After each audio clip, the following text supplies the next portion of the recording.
Hello guys, back to our channel village Patangi blogs. చూడండి guys, daily అయితే routine అయితే ఇట్లా ఉంటుంది గాయస్.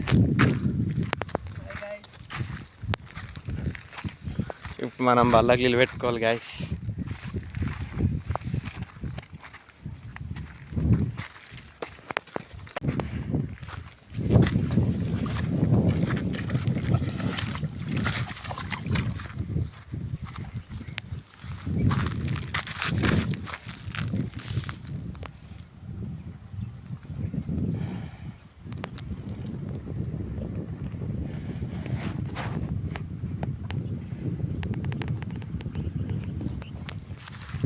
చూడండి గాయస్, మనోడు అయితే ఇక్కడ కూర్చున్నాడు.